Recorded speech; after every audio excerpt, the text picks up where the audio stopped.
कर्मचारियों की बड़ी दिक्कत दूर। नमस्कार, स्वागत है आपका दिव्य हिमाचल टीवी में। मैं हूं वंचिता शर्मा और पेश है आप सभी के लिए हिमाचल आज का मुद्दा।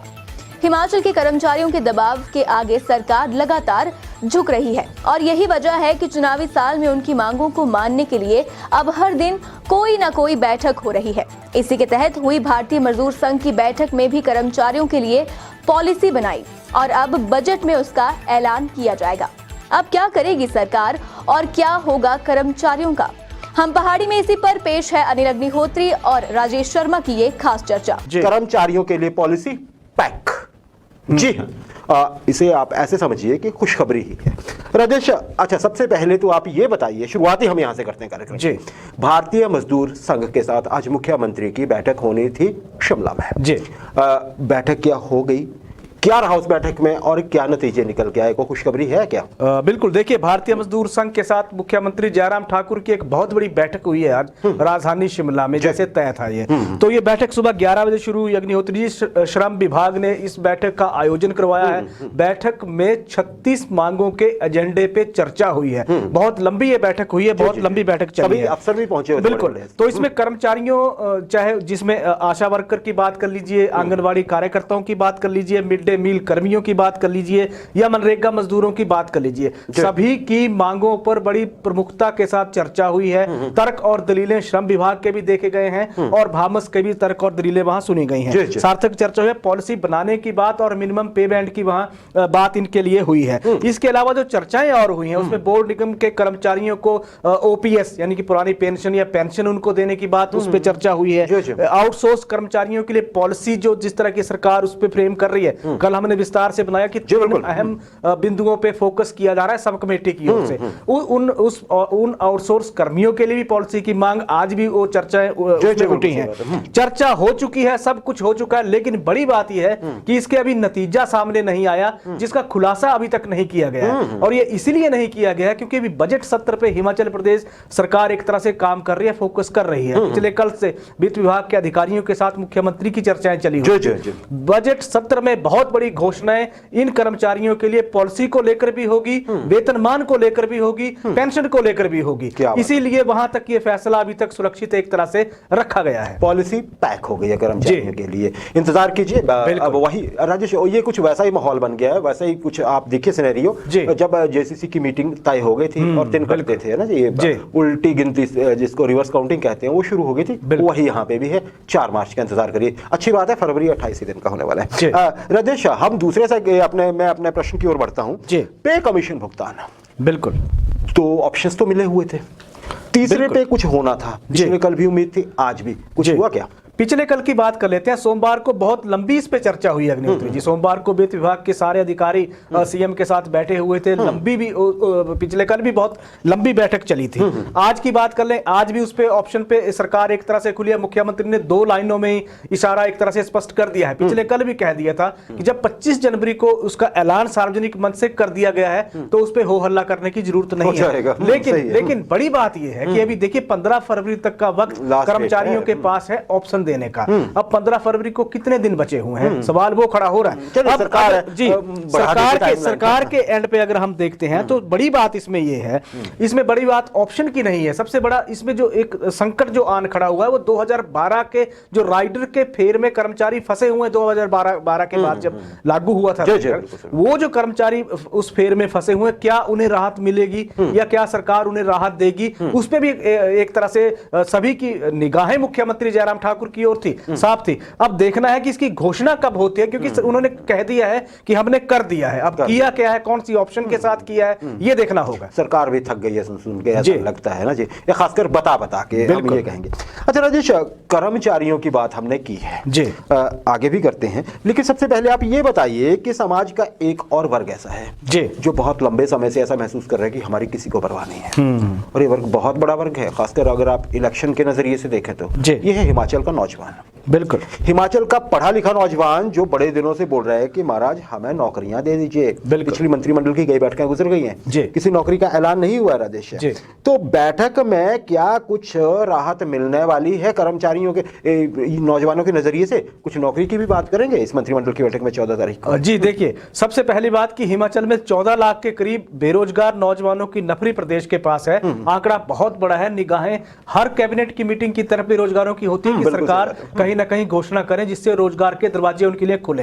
अभी अब आप पिछली कैबिनेट 2-3 जो निकल गई है कैबिनेट, उसमें सीधे तौर पे तो ऐलान नहीं हुआ था। जहां कहीं भी नौकरियां निकली वो उन पदों के साथ वो पद वहां निकले हैं जहां कोई दफ्तर नए खोलने की सरकार ने ऐलान कर रखा है। अभी कैबिनेट पे आ जाते हैं। कैबिनेट का मसौदा एक तरह से तैयार हो रहा है और कैबिनेट की डेट भी अभी तक मान लेते हैं टेंटेटिव डेट एक सामने आई है। सोमवार 14 फरवरी की डेट कही जा रही है जब कैबिनेट की मीटिंग ये होने जा रही है।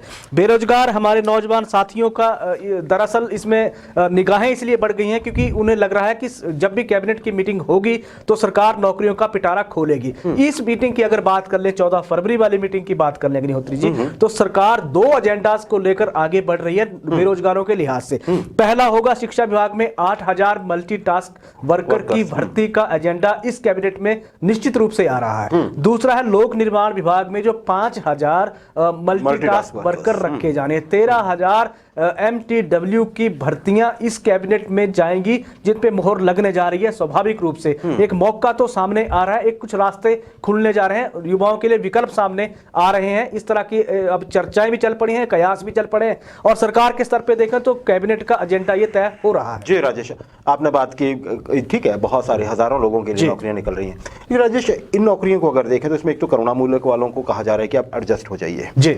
दूसरा ये रहा है कि इन नौकरियों की तरफ जो स्किल्ड हमारे यंगस्टर्स हैं जी, वो शायद ही जाएंगे। ऑब्वियसली जिन्होंने बड़ी डिग्रियां कर रखी हैं, वो किसी प्रोफेशन, पर्टिकुलर प्रोफेशन में जाना चाहते हैं, वो शायद इस ओर जाए। मतलब कहने की बात तो ये लग रही है फिर कि शायद उनको इस बार फिर मंत्रिमंडल की बैठक में निराशा हाथ लगे शायद, या फिर सरकार है कुछ भी कर सकती है। राजेश, आज हम देख रहे थे सोशल मीडिया पे भी बड़ा हंगामा मचा हुआ था। जो पढ़े लिखे बेरोजगार हैं जिनकी बात कर रहे हैं, यंगस्टर, ये कह रहे हैं कि देखिए बहुत सारी पोस्टें निकाल दी हैं एक्स सर्विसमैन के लिए। बिल्कुल है ना जी, एक्स सर्विसमैन के लिए तो सैकड़ों पोस्टें निकल गई हैं जी। उनका कहना है बेरोजगारों का कि देखिए जी, ये वो लोग हैं जो नौकरी करके आए हैं। चलिए ये भी एक वर्ग है क्योंकि ऑब्लिगेशंस है हमारी भी, फौजियों के लिए इन्होंने हमारे देश के लिए बहुत कुछ किया होता है, तो हमारी ऑब्लिगेशन है, ये सही बनता भी है। लेकिन युवाओं का ये कहना है कि देखिए जी, हमारी भी चिंता कर लीजिए, हम तो अपनी पहली नौकरी के लिए रो रहे हैं। बिल्कुल राजेश, इस माहौल में जैसे जेई सिविल वाले लोग हैं, जेई मैकेनिकल्स वाले लोग हैं, वो बताते हैं 300-400 पोस्ट खाली पड़ी जी, हमें भी भर दीजिए। हालांकि एक्स सर्विसमैन के लिए निकाल दी गई हैं कुछ पोस्ट, 10-12-15 पोस्ट शायद इसमें। लाइब्रेरियन कहते हैं जी हमें भी रख लीजिए महाराज। टीजीटी करके बैठे हुए हैं, खासकर आर्ट्स वाले, वो बोल रहे हैं जी कि हमारी पोस्ट निकाल दीजिए। वो भी नहीं अभी तक कुछ हुआ है। और भी बहुत सारे ऐसे वो है, फार्मासिस्ट हैं, कोई डेंटल जो उसमें जाना चाहते हैं, उसमें बहुत सारे लोग हैं राजेश जो नौकरी का इंतजार कर रहे हैं, वो बहुत बेसब्री से अधीर हो रहे हैं। उनके लिए क्या लगता है आपको, अभी जल्दी ही इस मीटिंग में कुछ होगा, इसके तुरंत बाद कुछ जी? बड़ी बात यह है अग्निहोत्री जी, जेई सिविल की आपने बात की, जेई सिविल ने सबसे ज्यादा मोर्चा उस वक्त के बाद खोला है जब एक खबर प्रकाशित हुई जिसमें कहा गया था कि PWD में 5000 के करीब पद सीधे तौर पे खत्म हो गए हैं। वो पद भरे ही नहीं गए समय पर, वो लैप्स हो गए पद। तो वहां से इन्होंने मोर्चा खोल के रखा है कि आप महत्वपूर्ण विभागों को देख लीजिए, 500 पद तो जेई सिविल के खाली पड़े हुए प्रदेश भर के। चाहे IPH की बात कर लीजिए, PWD की बात कर लीजिए, मुंडा की बात कर लीजिए, इतने जब पद खाली हैं तो भरे क्यों नहीं जा रहे हैं? तो सरकार की मंशा पे सवाल लगातार उठाए जा रहे हैं। 2018 के बाद से इनकी भर्तियां हुई नहीं है। अभी देखिए, आप 10 पद निकले थे जिनका जिक्र आपने भी किया, जिनका रिजल्ट भी आया। लेकिन वन विभाग में निकले थे 12। हर कैबिनेट की मीटिंग से इनको आस होती है, लेकिन अंततः होता कुछ नहीं है और इनका ये निराशा ही इनके हाथ लगती है। इस कैबिनेट से उम्मीद इनको एक जगी है कि शायद कुछ हो जाए पिछली कैबिनेट। लेकिन अगर राजेश मल्टीटास्क वर्कर पे फैसला होने तो शायद ही बाकियों पे हो पाए, ऐसा हमें लगता है। बिल्कुल सरकार कुछ भी कर सकती है जी। दूसरा लाइब्रेरियन की आपने बात की, लाइब्रेरियन 97 के बाद बैच वाइज भर्ती हुई नहीं है प्रदेश में सीधे तौर पे। सवाल ये लगातार उठा रहे हैं। आप देखिए, अभी इनको एक आस जगी है जब मुख्यमंत्री जयराम ठाकुर ने पिछले हफ्ते धर्मशाला में कहा था कि हम हर जिला में एक अम्बेडकर लाइब्रेरी बनाने जा रहे हैं। तो जब लाइब्रेरी बनेगी तो पद भी भरे जाएंगे। अब होगा किस तरह से, खाली पड़ी होगा किस तरह से ये सवाल है। लेकिन शिक्षा विभाग में ही बहुत सारे पद खाली पड़े हुए हैं जो सरकार भर नहीं रही है। टीजीटी की आपने बात की, टीजीटी के पहले तो टीजीटी के भी 2 वर्ग बन गए अग्निहोत्री जी। पहला वो वर्ग है जिसमें 580 पद जिन्होंने टेस्ट क्लियर करके, पर्सनल क्लियर करके, बिल्कुल 4 महीने से वो ज्वाइनिंग लेटर का इंतजार कर रहे हैं। यही रहा राजेश, उसमें एक्सपर्ट भी यही बोल रहे हैं कि शायद इनको तो 31 मार्च के बाद ही मिल पाए, है ना जी, क्योंकि वही 6 महीने सरकार 6 महीने बचाने के। दूसरा वर्ग वो है जो ये चाहता है सीधे तौर पे कि सरकार टीजीटी के पद निकाले जहां उनके लिए उन्हें अपनी प्रतिभा दिखाने का मौका मिले। शिक्षा विभाग में कई पद खाली, बिल्कुल कई पद खाली पड़े हुए हैं, तो वहां उनके लिए रोजगार के रास्ते उनके लिए खुले। तो इस तरह का प्रेशर, एक अब दबाव सरकार के ऊपर भी है, सरकार इसको किस तरह से लेती है। लेकिन बेरोजगारों की ये फौज सीधे तौर पे संकेत है कि बहुत हिमाचल में जरूरत है रोजगार की। जी राजेश, जो ये अभी सर्विसमैन के लिए निकली है, इससे ये तो पक्का लग रहा है कि सरकार ने ये वर्ग तो साथ लिया है ना। सैकड़ों नौकरियां निकाल दी हैं, हर विभाग में लगभग निकली हैं जी, ढेरों नियुक्तियां होंगी एक्स सर्विसमैन की। अब युवाओं की बात है, हम ये सब बातें, ऐसा लगता है राजेश की सरकार ऐसा नहीं कर सकती है कि चुनावी साल में वो युवाओं को इग्नोर करते हैं। बिल्कुल, लेकिन ये जरूर है कि सब्र तो छलक रहा है युवाओं का। बिल्कुल, तो उम्मीद तो यही है कि अगर मंत्रिमंडल की इस बैठक में नहीं होगा तो अगली में, या कम से कम ये जो आपका बजट आएगा इसमें स्पीडी, क्योंकि आपने ये ध्यान रखिए इंटरव्यू वाली कंसेप्ट निकाल दी है। तो अब जब भर्तियां होंगी ना तो सरकार या हमारे कमीशंस जो हैं वो इतने कैपेबल होंगे कि 2 महीने या 3 महीने के अंदर प्रोसेस पूरी निपटा सकते हैं। बिल्कुल, तो थोड़ी वहां राहत की उम्मीद है सरकार को, शायद पता तो होगा ही। राजेश, एसएमसी टीचर्स की बात कर लेते हैं जी। एसएमसी टीचर्स बड़े दिनों से मुद्दा उठा रहे हैं क्योंकि उनको लग रहा है कि सरकार अब चुनावी साल में है तो कुछ हो ही जाए, है ना। तो क्या इन पर चर्चा हो रही है मंत्रिमंडल की बैठक में? हम ये हालांकि ये देख ले कि एक बेरोजगारों का बहुत बड़ा वर्ग जो है जी वो इस चीज से खिलाफ है, मतलब 2,500-3 हजार जितने भी एसएमसी टीचर्स हैं। और देखिए कई जगह तो ये है कि नियुक्तियां ही इसलिए नहीं हो पा रही हैं क्योंकि एसएमसी वहां पे है। जरा एलटी की बात कर लीजिए आप। बिल्कुल, तो एसएमसी पे क्या हो रहा है? बिल्कुल, देखिए एसएमसी को जिस तरह से हाई पावर कमेटी की मीटिंग में उनके लिए संकेत मिले हैं, वो संकेत तो सीधे तौर पे यही कह रहे हैं कि एसएमसी तो हटेंगे नहीं। तो उनके ना हटने के कारण अब परिस्थितियां उन लैंग्वेज टीचर के लिए खराब हो गई है जो ये उम्मीद लगाए बैठे थे। बिल्कुल, या जो लेक्चरर थे या जेबीटी एक तरह की बड़ी अजीब स्थिति है राजेश। बिल्कुल, आप बिल्कुल तैयार होकर बैठे हुए हैं, बिल्कुल आपने सब कुछ क्वालिफाई कर लिया, बस आपको स्टेशन इसलिए नहीं मिल पा रहा है क्योंकि वहां एसएमसी है। अब एसएमसी के लिए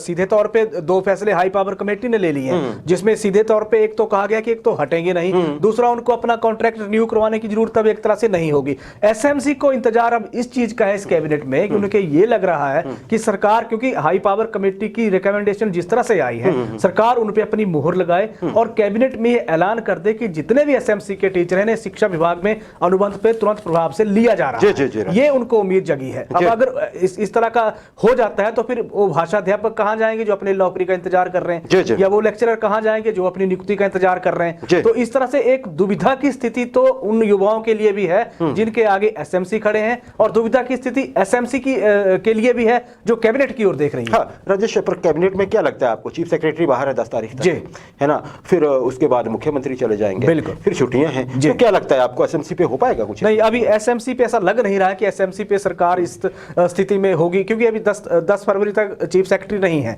इसके बाद हिमाचल प्रदेश के मुख्यमंत्री जयराम ठाकुर अभी पंजाब के दौरे पे चले जाएंगे। 2 दिन आगे शनिवार, सैटरडे और संडे की 2 छुट्टियां हैं। उसके बाद सोमवार को कैबिनेट तुरंत प्रभाव से होगी। तो एसएमसी पे अभी ऐसा लग नहीं रहा है कि इन पे कोई फैसला तुरंत प्रभाव से ही आ जाएगा। अच्छा, कर्मचारियों के जो बाकी वर्ग हैं, बार-बार उनके विषय में कहते रहे हैं, उनका राजेश क्या लग रहा है? जल्दी से बताइएगा, टाइम बहुत ले लिया। बिल्कुल, देखिए उनका क्या होगा, आपको क्या लगता है? वो भी मंत्रिमंडल में तो शायद ही हो, क्या वो अपना ध्यान 4 मार्च की ओर ही रखे मंत्रिमंडल उसमें अपने? देखिए कैबिनेट में जो सबसे अहम चीज जो कैबिनेट में होने जा रही है, 2009 की नोटिफिकेशन पे पूरे उम्मीद कर्मचारियों को है, या सरकार भी जिस दिशा में काम कर रही है कि 2009 की भारत सरकार की अधिसूचना को हिमाचल में लागू कर दिया जाएगा। इस पे मुहर कैबिनेट की इस बैठक में लग जाएगी, सबके लिए फायदा हो जाएगा। इसके अलावा जो सरकार जिस पे काम कर रही है पुलिस पे बैंड का मसला भी एक तरह से अभी लटका हुआ था, जिस पे भी कहा जा रहा है कि उस पे भी एक तरह से मोहर लगने जा रही है। और तीसरी जो बात थर्ड ऑप्शन की आपने कही थी, जिसमें बड़ी लंबी चर्चा वित्त विभाग के कर्मचारियों के साथ सरकार की हो गई है, उस पे भी संभवतः ये कहा जा रहा है, हालांकि तमाम मंत्रिमंडल ने मुख्यमंत्री जयराम ठाकुर को अधिकृत कर रखा है कि आप अपने सर पे इस पे फैसला ले सकते हैं। इसके अलावा जो इनिशियल स्टार्ट पे जिन कर्मचारियों ने समस्या सरकार के सामने रखी है कि पंजाब के पे स्केल जब आपने देना है तो पंजाब के कर्मचारियों के बराबर हमारा इनिशियल स्टार्ट बेसिक पे का करिए, उस पे भी इस मंत्रिमंडल की बैठक में संभवतः चर्चा होगी। कर्मचारियों के इश्यूज जितने भी होंगे, कोशिश सरकार यही करेगी कि उनका समाधान अब तुरंत प्रभाव से करके आगे बजट सत्र पे फोकस किया जाए। घोषणा कब होती है, ये बड़ी बात रहेगी।